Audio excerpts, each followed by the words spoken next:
I'm Fred McMurray, which means this must be... Pillars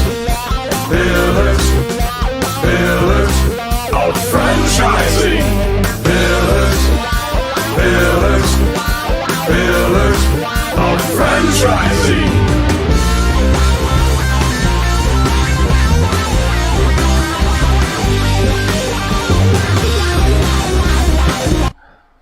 We at the Pillars of Franchising team would like to express our gratitude to FeedSpot for listing us as number one in their 2023 list of top 50 franchising podcasts that you should listen to. Thank you from everyone here at Pillars of Franchising.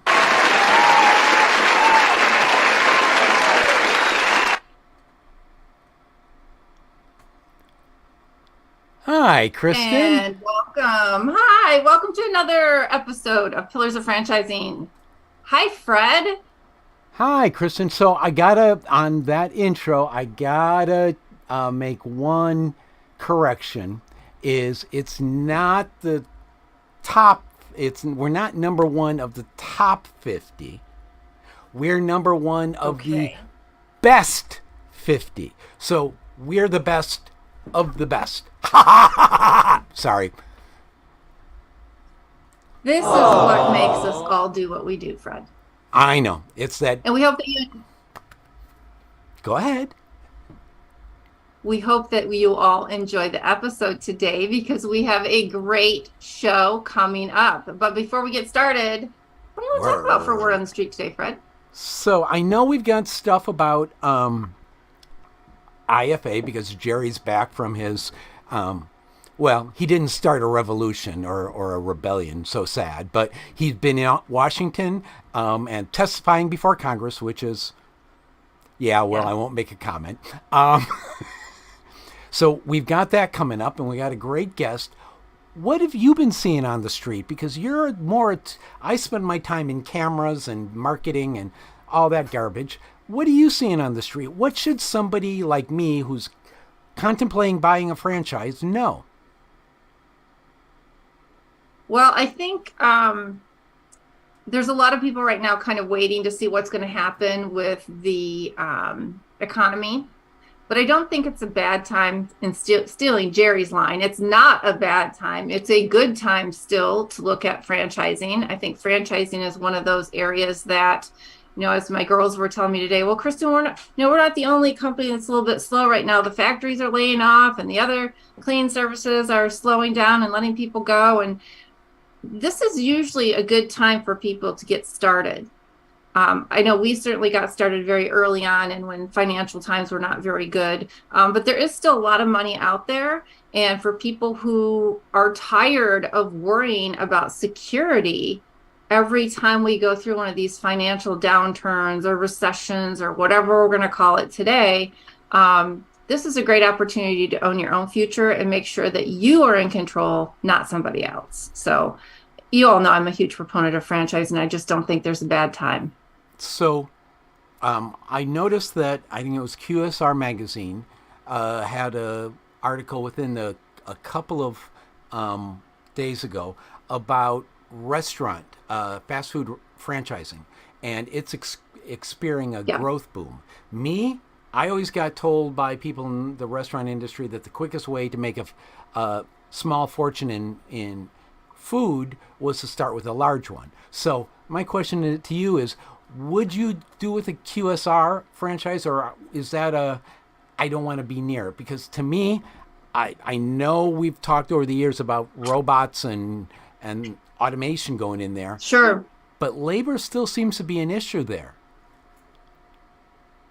I think labor is going to be an issue really no matter where you are and no matter how much we put AI and robots into place, because there's still somebody that has to be there to manage them, right? And just like the McDonald's shake machines, they're going to break down. It happens. And so I think it's really important that we have somebody investing in those brands who understand, not that they're going to have a crystal ball, but that what they see today is going to be a little bit different in the next 5 to 10 years.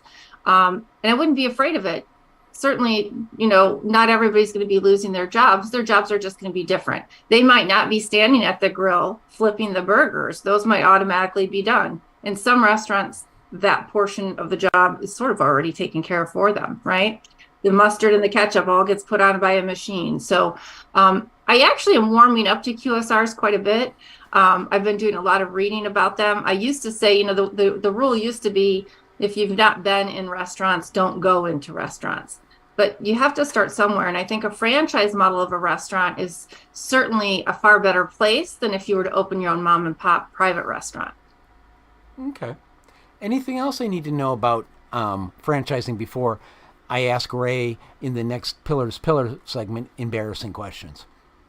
Well, I have to say that a different type of franchise, the Cubs franchise, just won their season opener today against our neighbors to the north, the Milwaukee Brewers, with a score 4-0, and that's my personal favorite. So hats off to the Chicago Cubs. Let's go get some more wins out there. Oh, a wise guy, eh? Sorry, I'm a Southsider. What can I say? That was at least your timing was right. We know you're a Sox fan. You're from the South Side. It's all right. I'll forgive you. Thank you. Shall we go to our guests now so I can get off screen and go do other stuff? Yes, let's do it. It's going to be a great show. Hi, Felipe. Hi, Kristin. How are you? I'm good. I'd like to introduce you to all of our audience here. Audience, please meet Felipe Martinez with Estrella Insurance. Thank you, Kristin. It's a pleasure to be here on the show with you and everybody today and all the listeners. I want to start by being very clear. Well, you provide insurance services to businesses and individuals. You're not here to talk about what you sell. You're here to talk about your franchises, right? You are a franchise brand, Estrella Insurance, correct? Yes, that is correct. We're actually all franchise owned. Everything that we do is for the benefit of the franchisees and obviously continuing to grow our market with the right folks that want to find success for themselves. Well, why don't I introduce Felipe? I think Let's do it. because his bio includes all that wonderful information. Okay, is that all right? Please do. All right. So Felipe Martinez is the Franchise Development Director of Estrella Insurance. Felipe is on a mission to help individuals reach their financial and personal goals through the franchise ownership. He is passionate about educating the right individuals as well as empowering his peers through his sales, coaching, consulting, real estate, and client development experience. Wow, that's quite a bio. Thank you, Ray. So now we know you sell insurance franchises. Now, do these franchises primarily, are they dealing with individuals or companies or franchises or what? Any driver on the street, any business owner, any homeowner is a customer. So we deal with the entire community. Working class individuals, I would say, make up the majority of our customer base. Oh, okay. Yeah. Felipe, your model, I'm sorry, Ray, but I want to kind of go back because what's so interesting about Estrella Insurance is how it started and really kind of the target franchisee that you're looking for. Can you talk a little bit to that in the interview that I had mentioned that you did with Patrick Fandaro? Sure. This business really got its start about 1978. Our founder, Nicholas Estrella, came from Cuba looking for a better opportunity. He was still is a natural salesman, did life insurance for quite a bit. In the 70s, auto insurance becomes mandatory in most markets. So he sees a tremendous opportunity for volume and a legally required product. But he does a 180, goes into auto insurance and starts developing more and more units. Mr. Estrella always wanted to open up at least one location a year. And in 27 years, he opened 40 outlets. And that was very successful all the way till 2008, which when we converted to franchising, we realized we had the formula down pat, where we need to open, how we need to run them. And we figured we would give people the right the right people the opportunity. And we did so mostly with employees in the beginning. A lot of people that were managers of corporate locations, we literally gave them the keys and helped them through financing. Best decision we ever made. When you gave those folks the keys of the business, there was an explosion in sales. Yeah. And we never looked back from that moment. Insurance is a tough business. I know. I sold insurance for a year and a half, and I can tell you it's pretty competitive. So, what do you offer your people who buy your franchise? What do you offer them in the way of training to overcome that competitiveness that's in the field? Very competitive. You're right, Ray. And that's actually what makes this a good business. And the reason that we find success in it is because we really give them all the tools that they need to capture share from other chains or other mom and pops. So we provide them the training. I think a lot of people see insurance as something very daunting, and there certainly can be some insurance products which are very complex, but the majority of what we sell, auto insurance and different policies like that, are very quick policies to sell. We represent a great deal of insurance companies, and that makes our franchisees competitive. And that's very important. Obviously, price is not what makes a franchise successful. It's really the service that we provide to the customer. But by training the franchisee in the right way to operate the business, by helping them establish marketing, we're very aggressive with marketing that helps to reinforce the brand, the benefit that we provide, and combining all these tools and helping them study the market, open up where it's most adequate. But competition is great. In fact, we like to open right in the heart of the competition, because we know we have all the tools to take market share.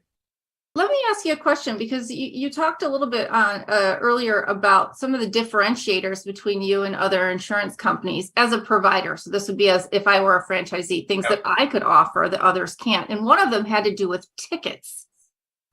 Yeah, in a few states, we operate a ticket defense clinic. So insurance, you build a big relationship with the customer, and we're able to also do kind of like ticket clinic services where the franchisees refer customers for tickets. Not only that, they do different law cases, from immigration to criminal cases. So we kind of, the franchisees receive a referral from doing all of this. And a big important factor is not only do we represent many companies, but we actually have our own auto insurance company as well. Oh, yeah, I think that's great. I mean, I've never heard of any insurance company, right? I'm always afraid to get a ticket. I always have to point out when I get pulled over, and it's happened numerous times. My record is clean. I have no tickets. And then I get off on that ticket because I don't have any tickets. But it's because I'm terrified of my rates going up for tickets. And so to have an insurance company, I can call and say, oh my gosh, I got a ticket. I don't have to pay you more. And they say, don't worry, we've got this ticket process you can go through to fight that. I think that's amazing. Yeah. This is all things that we provide to the franchisee, because we know that the deeper that relationship is with the customer and the more benefit we can provide them, the better retention they're going to have. So when somebody has an auto insurance policy with a company, that's great. But when you have their home, when you have their business, when you have their life policy, that increases the rate of retention with the customer. Sure. Well, two things I think makes this model really attractive is that you're talking about repeat business, right? Because people usually, they start with car insurance. Eventually, they're looking to bundle to see if they can save more, right? And I don't know about most people. I don't like to change my insurance. I'm the set it and forget it person, as long as I feel like I'm getting a good rate and I like the person I'm working with. Yep. Yeah, your agent loves you for that, Kristin. Yeah. Well, they can pass some more love my way if they want to. I'm totally fine with that. But and the other thing I really was interested in is you don't have, well, first of all, you have to have it, right? This isn't something that you can say, oh, my budget's too tight, I'm not going to pay insurance this month. That's right. How many businesses can say that what they offer is legally required, and I think with certain economic circumstances like COVID, some concepts prove that they can resist those economic climates, and some unfortunately can't. I Right. always say that we're a little bit blessed because of the nature of our industry. When you have certain situations, people are quick to not book that vacation to Hawaii or buy that new 80-inch TV, but they're Yeah. not so quick to stop paying their insurance. True.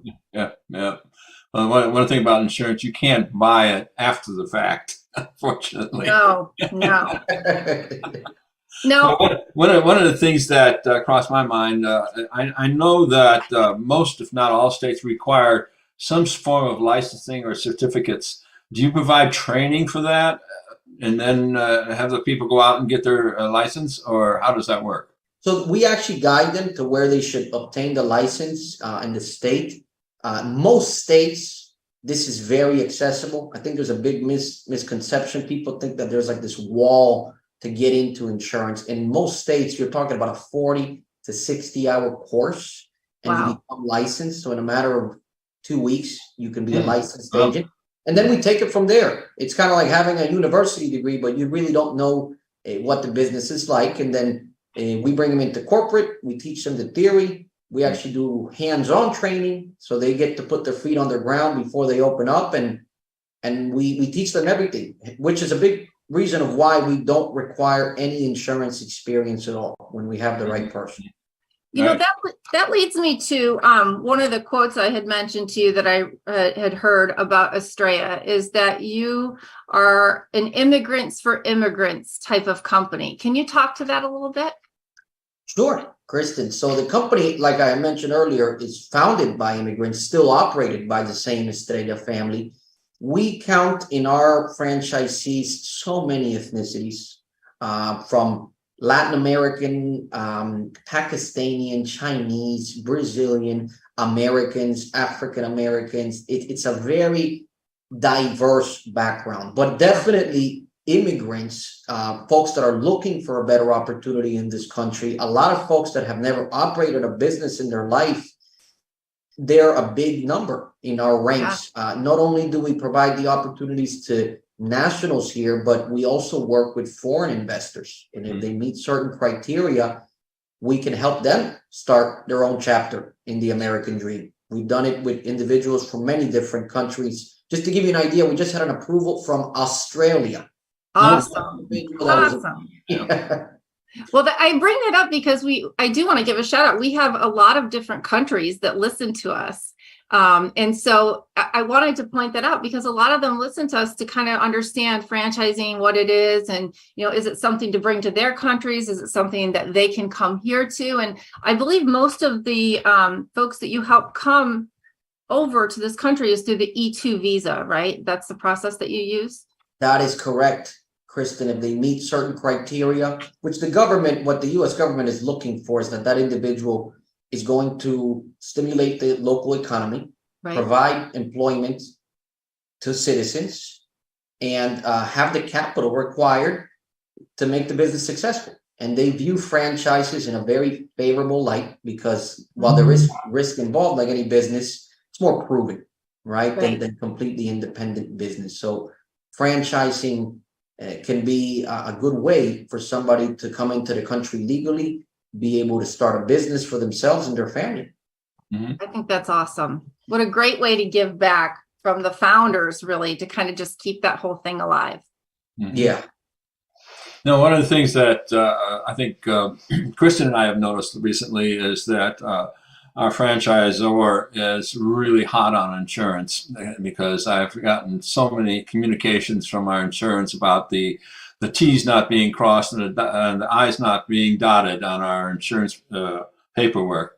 So have you noticed that as well? And how much do you cater to businesses? We cater quite a bit, Ray. I would say that automobile is still our biggest market, but we do cater to businesses, a lot of Main Street businesses, your barber shops, your pizza shops. We also do commercial businesses, for example, like homeowners associations.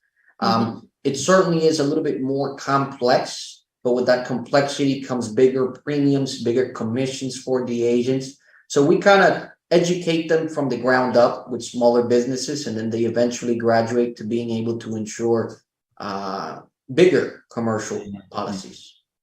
I'm Yeah. really excited about this model. I have to tell you, Felipe, because you've said some key things. I mean, not only is this a great way for people to come into our country, this is a business that you will train and direct people how to go get certified in their states and are licensed in their states, and then come back, and then you guys teach them all the nuts and bolts on the back side of it. So that really, if you're somebody who maybe you went to college, but it's just not for you, or somebody who's determined right out of high school that you want to go do something completely different, you don't want to go to school.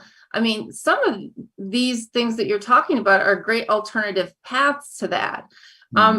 Can you talk a little bit about the financial commitment and things that people would need if this is something they're looking to get into?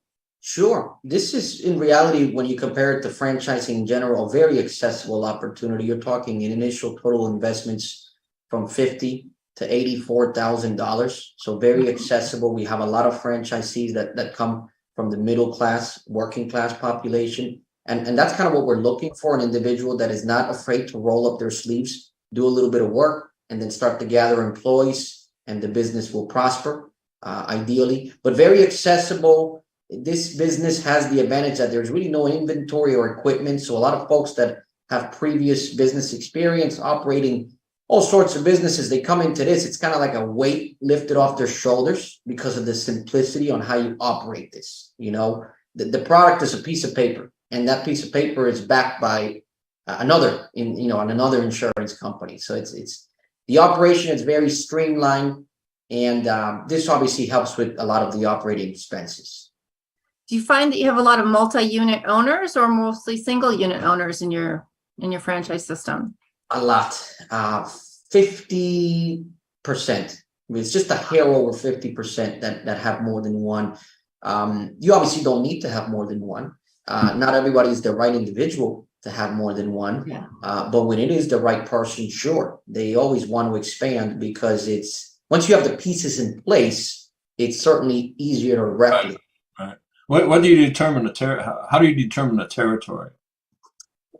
It varies on a few things, but the most important factors are going to be population and density. And that gives us an idea of how many locations we can open. I mean, you look at a market, for example, like Miami, where we have 70 locations, but because of the sheer size and population and density, it works.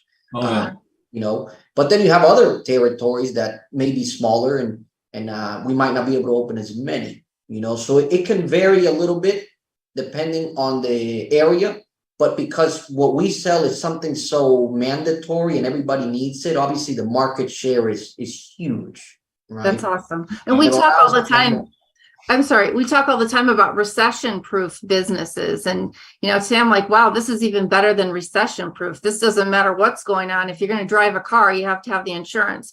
I want to take a moment to remind our listeners, because this is actually, you know, you have a model that's so accessible. It's got such a great story behind it. It's very affordable from a point of entry. If you have questions for Felipe or for someone on our team, you have a comment or such, you can obviously put it in the chat box, or you can call us at 323-580-5755. Again, it's 323-580-5755.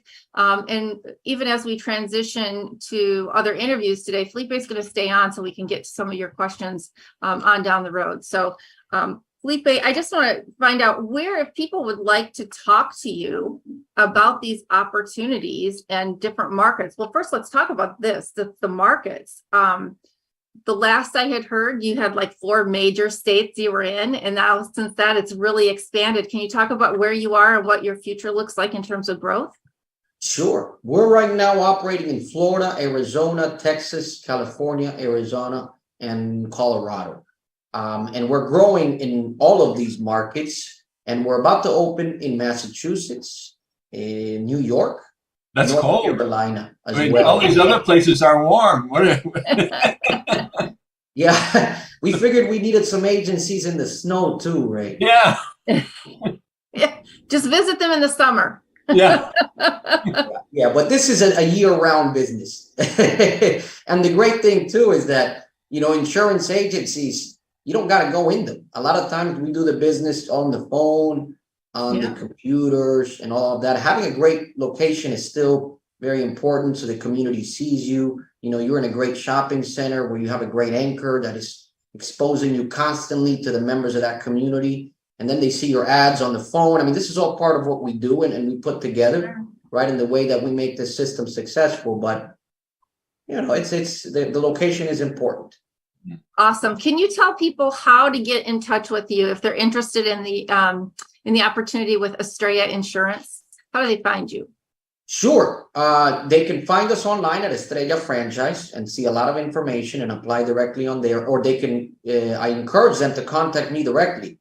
You know, I can, perhaps, I don't know, is there a way we can leave my telephone number and my email? Yep, absolutely. We'll have everything listed at the end of the show in the credits. So that will be posted as well. And you'll always be a permanent record on the Pillars of Franchising website.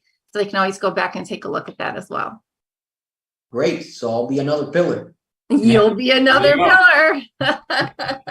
Well, Felipe, thank you so much for your time today. We're so glad you're going to hang around and listen to the rest of the show. And I can't wait to see as you start transitioning your brand a little further north when you come up here to Chicago, and we'll have to go catch a ball game.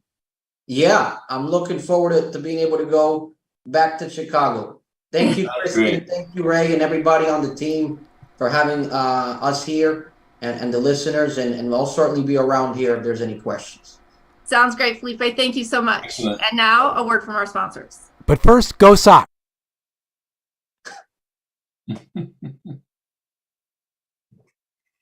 As usual, thank you for joining Pillars of Franchising. We appreciate every single one of you. We want to give a shout out to our sponsors, the Titus Center for Franchising at Palm Beach Atlantic University. You can find them on the college's website. Also, Franchise Show 247, which can be found at franchiseshow247.com. We couldn't do without our sponsors, and we appreciate their support. Don't forget, we'd love to have call-in guests. Our number to call in is 323-580-5755. That is 323-580-5755. If you have questions for our guests or for any of our Million Dollar mentors, we welcome you to call in at any time on the show. We will do our very best to answer your calls. Stay tuned, more coming up.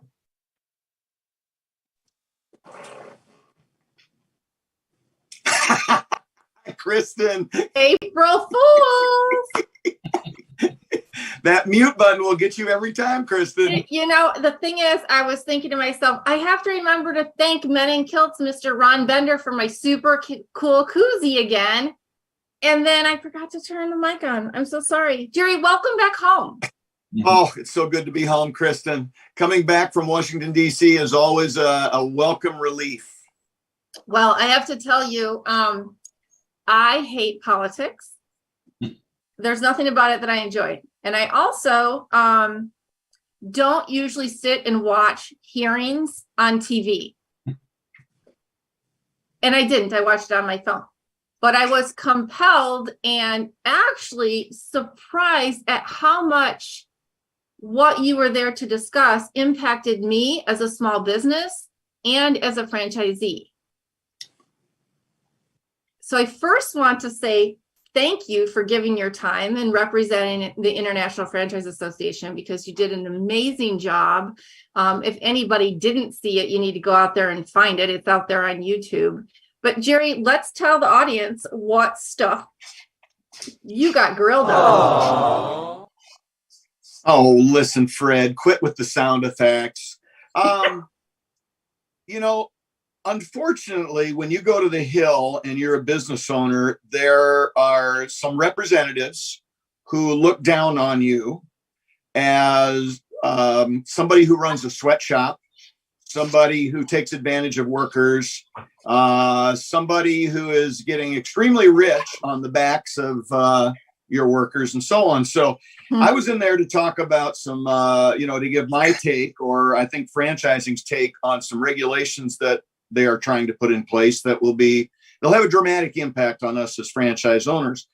So for instance, the a joint employer situation, which we've been talking about for years, and where that basically couples a franchisee's employees to the national brand rather than to the local owners. So I don't know about you, Kristin, but I love my local employees. They're a part of my family. Yeah. The thought of them reporting to a big corporation and just being a number as opposed to working for me kind of offends me, to be very honest with you. Well, I'll tell you, what it makes me think of is, do you want to be a part of something, of a family of people who know you, they know about you, or do you want to be nameless and faceless? Yeah. And so if we go to this joint employership and everybody filters out through the franchisor, it's no different than working for a major corporation and you're simply employee badge number 3275, right? That's exactly. Yeah, that's exactly right. And many of us take better care of our employees as local owners than they would ever get as a part of a corporation. And you're right, they would just be a badge number. And really the goal, and it's again, a little offensive to me, I got to be honest with you, because I'm not really sure why government's even having this discussion. But if you listen to the tape, anybody who was a witness for the group trying to put this together started almost every answer with unionization. That is the goal, is to put all of our local employees under the heading of a large corporate group, so that it's easier for unions to negotiate with them rather than come out and negotiate with you for your employees and me for mine and so on.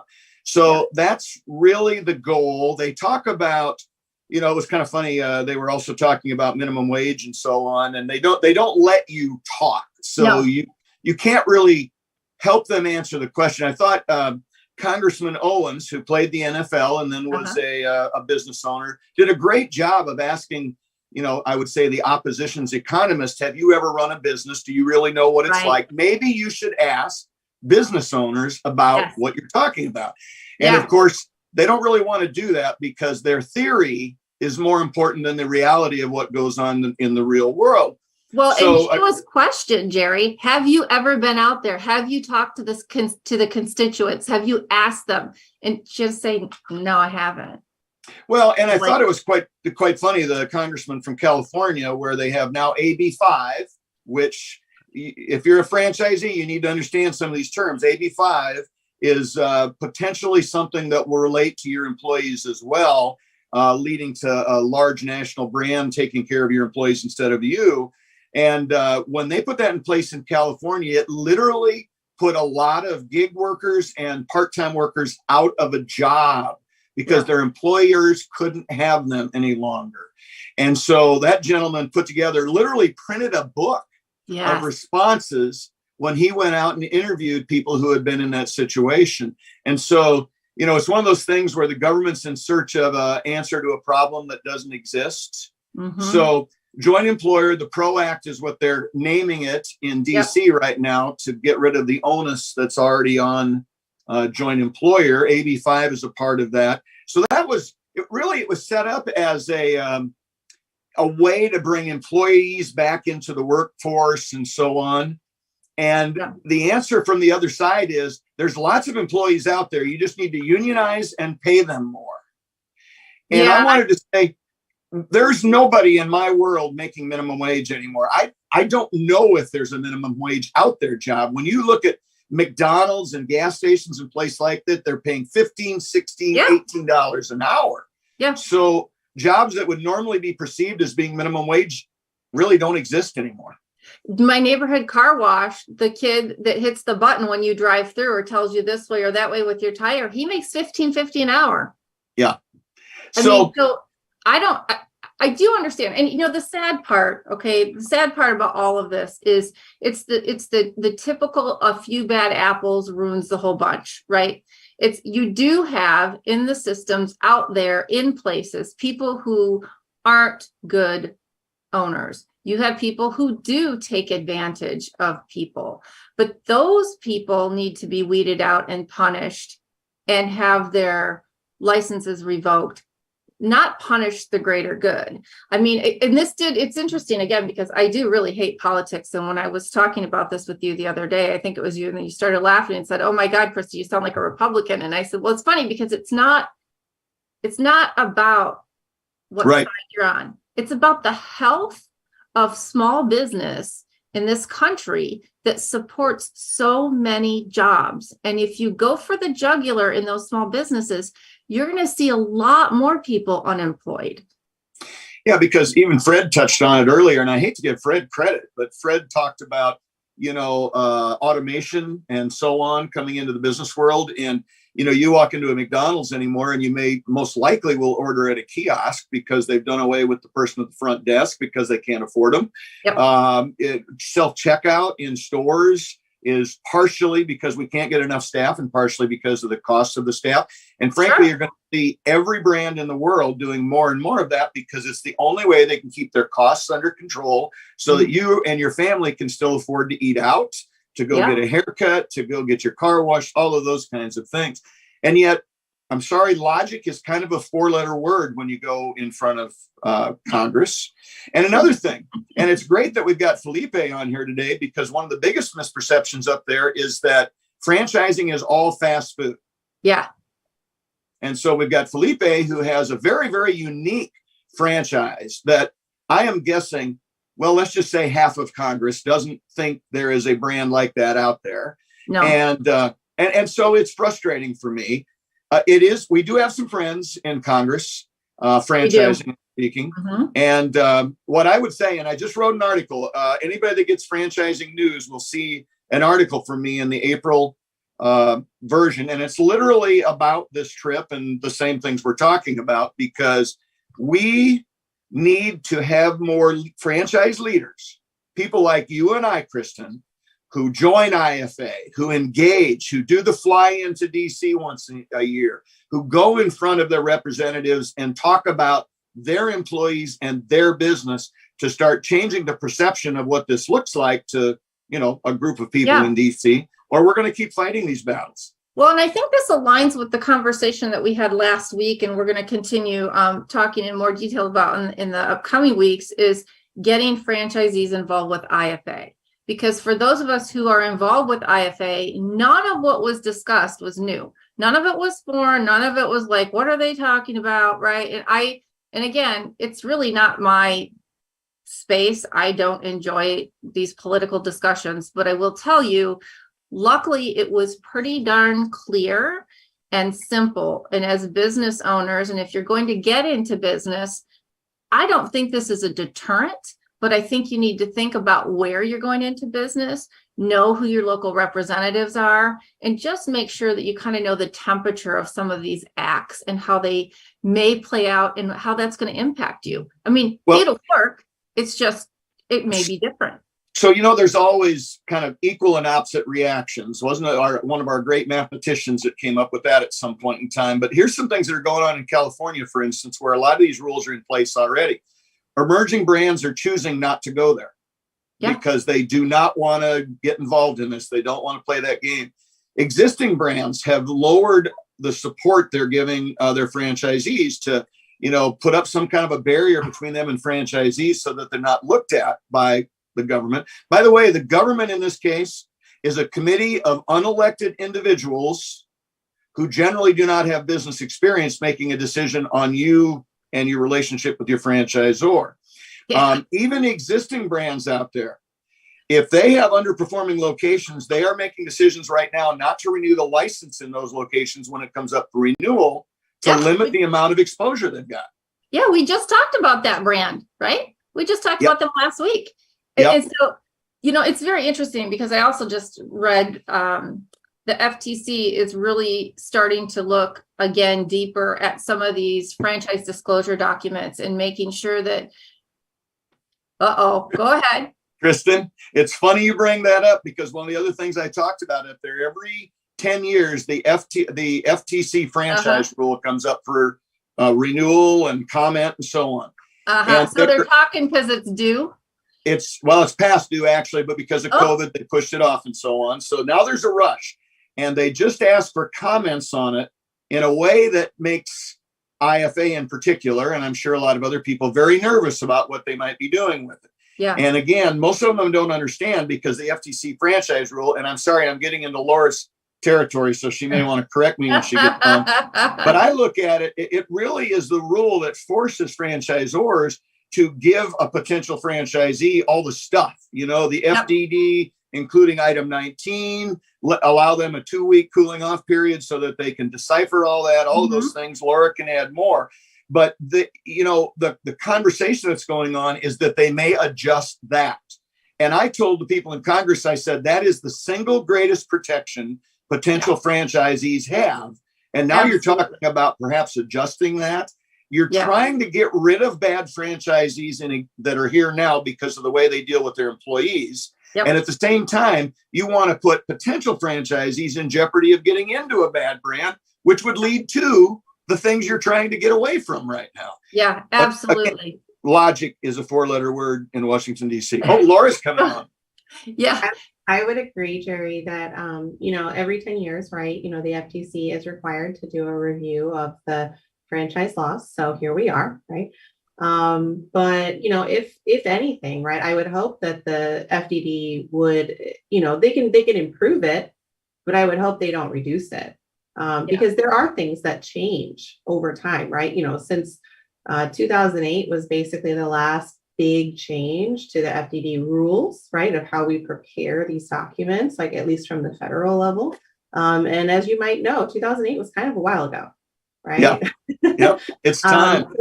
So there have been a lot of things that are different now. There could be different, we all are much more reliant on technology in franchising than we ever were 15 years ago or something. So there could be a lot more done to improve a franchisee's disclosure experience, but that would involve like real rulemaking, right? Where they would have to really hear from prospective franchisees, from candidates, about, okay, I wish I had known this. Right.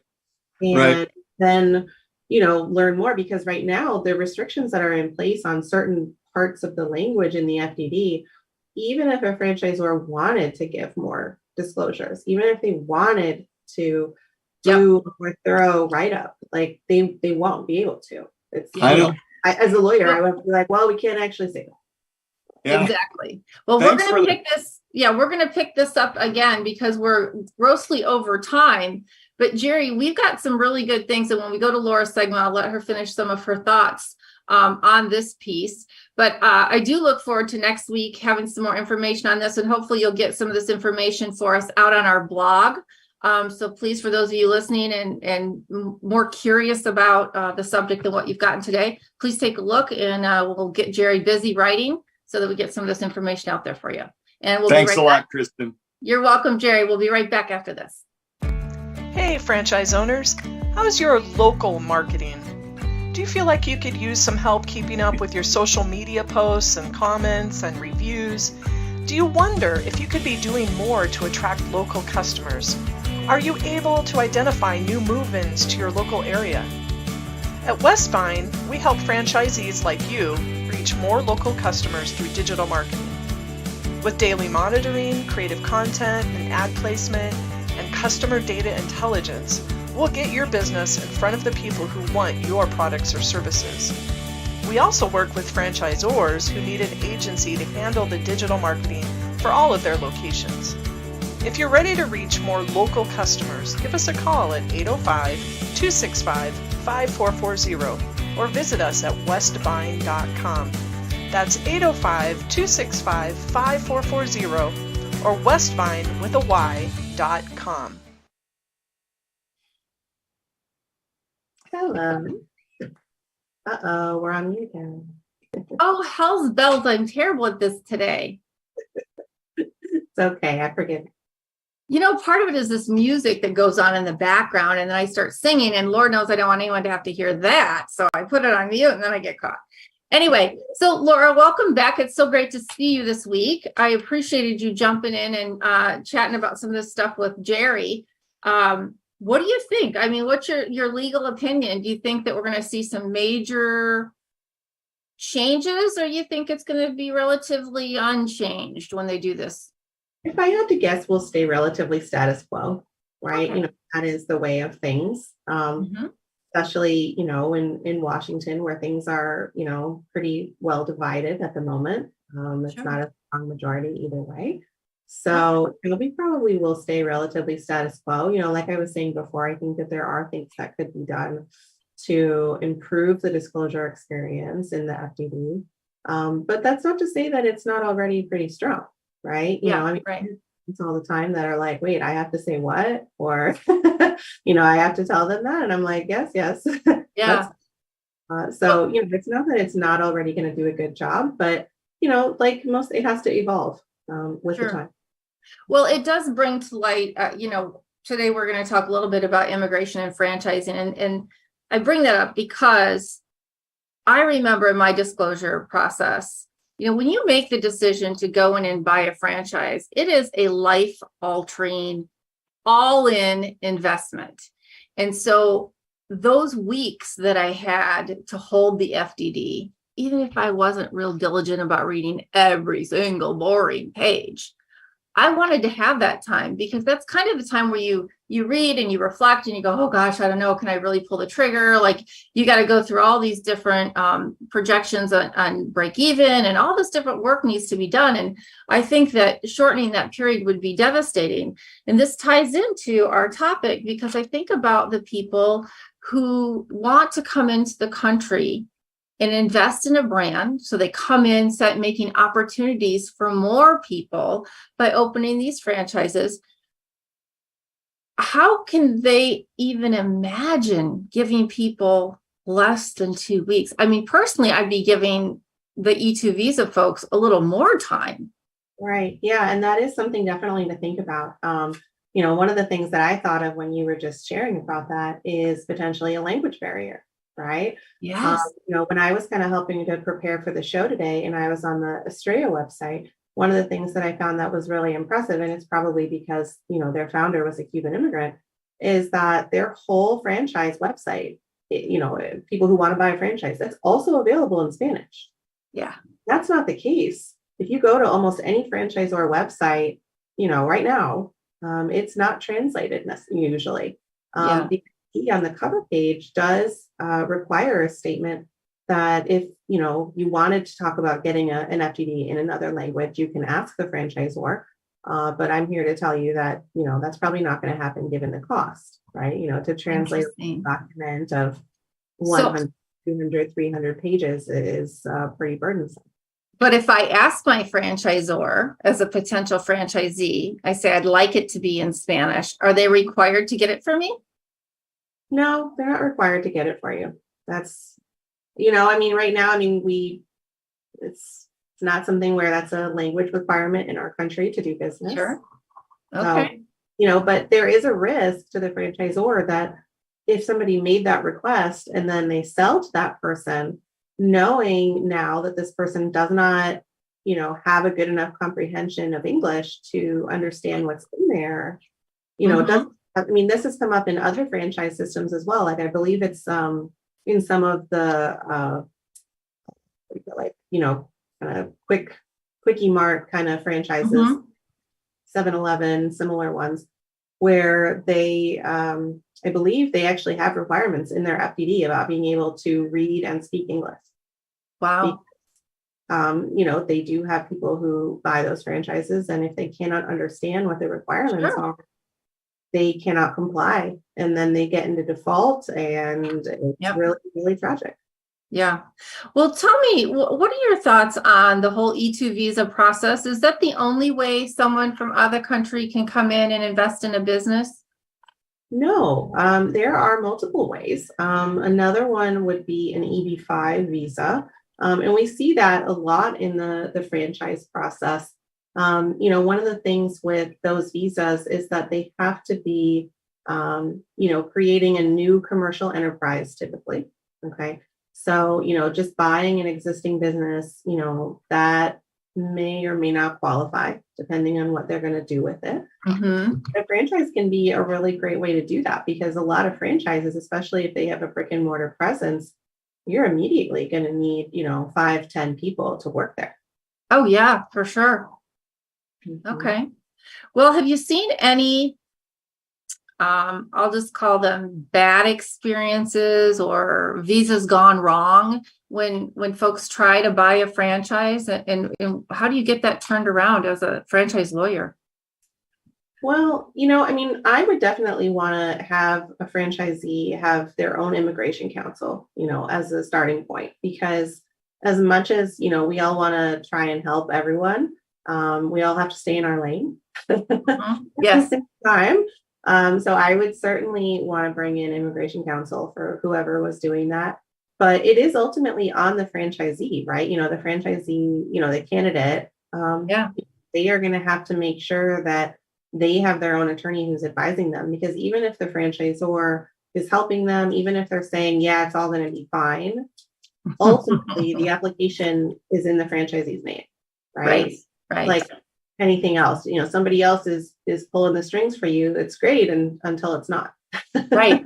So you have to watch and make sure that all of that is going the way that you expect it to go. Excellent. So does your firm do a lot with helping franchisees to come in on an E2 visa, or do you work more on the franchisor E2 visa side? We would work on the franchisee or franchisor side, but again, like really in tandem with an immigration attorney, because it's just not an area where you want to go it by yourself. Sure. And I think that they really need to know, about what it's going to mean, to have a visa to come here. It's way, it's not the same as just, oh, you're a citizen, right? Right. Understand the nuances of that. That's excellent. Well, I really appreciate it. Is there anything else you think that the audience needs to know in terms of immigration and franchising? I mean, to me, it seems like a really solid way for somebody who wants to come here and they want to become a productive part of society right away and providing opportunities to others, whether it be their family members or citizens already. Yeah, I mean, they can definitely invest their way, right, to legal permanent status. And I think that that's a really tremendous part of the American dream. Absolutely. We even have that as an opportunity. So great. And I did get a message from Felipe that said, absolutely, franchisees definitely need immigration attorney for the E2 visa. So if anybody's out there listening and you think you're going to be able to do it on your own, please don't. We want you to be successful without any hiccups. We don't want to see anything go wrong. Don't send your money until you have a lawyer, what's happening, for sure. And things are signed, sealed, and delivered. Laura Liss, thank you so much. Our franchise business attorney, we really appreciate your time today. Thank you. Hello. Oh, hi, Karen. I've got my pencil sharpened. Pardon me? I got my pencil sharpened. You're going to give me 5 tips on improving operations. I am indeed. So, it's funny. We were, I get all fired up listening to these segments, that come before. I know. And, there's so much as franchises that we can't control. And I love it that we have people like Jerry fighting for all of us. That's really important. Yes. And then at the end of the day, it's making sure we as franchises that we're actually having successful, growing, profitable franchises as well. So yes, I'm going to share 5 tips on how we can all improve our franchise operations, because as we know that's important, growth's important, and profitable growth is important as well. So do you want to hear the top one? Yeah, not really top one, but I'll go with the first one. Okay. The first one's really about strategy, and it's about making sure what is it. You have to plan your work and work your plan. And I think too many times what happens is as small businesses, as franchises, we get caught up in the daily, right? We're working in the business and we're working in the business. And then it's time for, let's say, an annual plan or annual review. And we kind of, I'm not going to do that. I'll just use the same thing I did last year. Mm-hmm. And so if you really want to kind of improve franchise operations, it's really to have that, every year, really revisit your annual plan, kind of think about what's the strategy, do a SWOT analysis, really make sure, are we doing the right things? So think with the end in mind is what you're saying. Absolutely. Absolutely. And, because too many times what we don't do is we're not thinking about that. Right.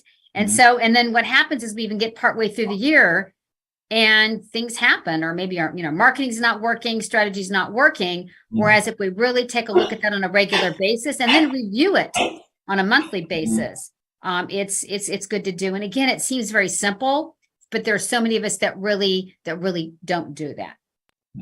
Absolutely. Okay, I got that marked down now. What's number 2? Okay. Number 2, be vigilant. Be vigilant about your key metrics that are going to drive your profitable business. Okay. And really think about what are those? And a lot of times the franchisor will give you some. They'll say, okay, here are some that do drive the business. And I encourage every franchisee to think about, okay, what next? What more? Am I using the right ones for me? Are the right ones for us? I know my business partners and I, we even take a look monthly. We sit down monthly and say, okay, where are we? What's happened? What are some of those leading metrics? How are we going to make sure, that we're looking at that business ahead? Because that's where we get ourselves in trouble if we don't do that. And I found there are a lot of things that we've actually stopped, before it became a problem. So know your key metrics. Yep. And make sure not just know them, but revisit them on a regular basis and track it. And then if you've got to make those adjustments, do that. Okay. Number three. How about this one? This is going to be coming for me. It's not going to be a big surprise. Take care of the people side of your business, right? I know. What side your bread is buttered on? Yeah. For some reason, we forget about that, right? Many of us do, and don't pay enough attention. So if we really want to improve our franchise operations, they're the traditional things that we say that we do with the people side of the business. There's certain things that we take care of. And to really retain great employees and really even attract great employees, kind of go the extra mile in a couple of ways. And really think about, right, how can we keep them growing? How can we cross-train them? How can we make sure that we're giving them the right feedback? What are some things that we can delegate to them? And what are some ways where we can get their opinion on things? Yeah. And it's scary, but those are ways that we can really start involving them and they really feel like they're part of the business. I think the first thing that comes to mind is be transparent about your business. Yes. There's no reason they don't have to know. I mean, in most cases, all the information is if they really wanted to, they could find out. So be transparent and get involved in that family you've created. Yes. It's so true. It's funny because, when I'll say things like, it's like with family, by the way, gain opinions or get some feedback. And the first thing that franchisees will tell me, are you kidding me? I don't want to do that because then what if I don't like their ideas? And then you talked about transparency. Well, that's okay then, because there are going to be some ideas. You can say some ideas, they'll be great. We can implement. But if you can't, you say, you know what, gosh, we can't implement this right now. But for some reason, as leaders, many leaders are afraid to even solicit that because they're afraid if they can't do something, someone's going to leave, which is not always the case. That's right. Yeah. Okay, number 4. All right, number 4, leverage technology. Ooh. Yeah, and that's hard to do as a franchisee many times. I think about this in a lot of different ways. The first thing I think of is, as a franchisee, I've been in this case where sometimes the franchisor introduces new technology and you're like, are you kidding me? We've got to add this to our plate and we've got to do this. Everybody's resistant to change.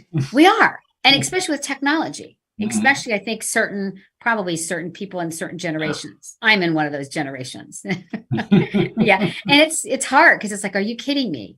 And I think when we do embrace the technology, and it's going to have its glitches, and sometimes when things get introduced, right, it's going to have the glitches and the bugs. But I think really taking a look at the business and saying, okay, if I'm going to improve my business, I need to keep thinking about, how I can have those efficiencies. What are some things I can do? So kind of having more of a growth mindset when it comes to the technology. And again, not all technology is going to work, but a lot of times it does. And it's going to really help us in our business. So really kind of be open-minded with that. A lot of times introducing something new to your employees, your family, it's a matter of how you do it. I mean, if you ask the question, well, what do you think about this? Even though in the back of your mind, you've already implemented something, you want to ask them about what they think about it and start asking questions. So just simply how you approach it could be of a great benefit. Right. And many times I've actually had people on my team, if I know something's coming, this just happened to me a year ago. I had my team implement it. Where, I said, okay, I need you as part of this, because actually they're better than I am at this. And so I'm like, I need you. And so then when you get them involved, then it's actually going to be probably implemented much more so than if I would actually do the implementation of it. And so as a leader, it's being positive and it's having them become involved in it and be part, just really be part of it. That's right. Number 5. This one, network. And I want to end on this one because a lot of times when we think of networking and we talk about our franchise operations, we'll go to the other franchisees, right? If you think about even you and Kristin, I think about me with other franchisees I know. And that's really good to network with them. And if we really want to improve, let's add some other franchisees from other industries. And this is what I love about IFA is that when you become, a member of IFA, you have franchises from all over the world, basically, and so many different types. And I have found that I have learned more from franchisees in other industries of things that I can bring and adapt to my business. So whether it's IFA, whether it's even locally, I know franchise owners locally that will network and gain and share ideas. So that's another way of, it's kind of thinking outside the box and being able to adapt ideas on how you can grow your business and really improve operations. That is fantastic. Thank you so much, Karen. I got that all marked down and I'm going to implement every single one of those. Oh, yeah, right. Well, the truth is I'm already implementing most of it. So you know what? I thought you were because you're with it. And, right. Even if you're with it sometimes, I know there's some of these that from time to time, I'm like, oops, I'm not doing that as well. So a lot of these we might know about, but we don't necessarily always do. So it's making sure that we kind of keep it front and center. Absolutely. Thank you so much, Karen. Thank you.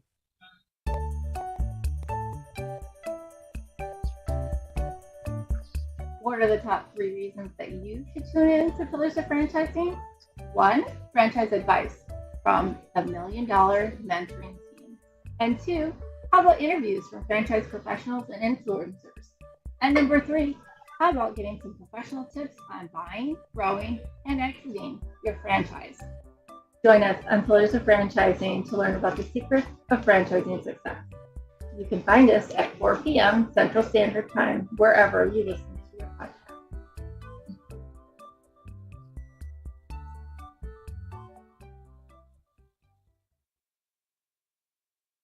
There truly is nothing worse than watching yourself on a video. With that, I'd like to thank you all for joining us on the show today. A huge shout out to Felipe Martinez with Estrella Insurance.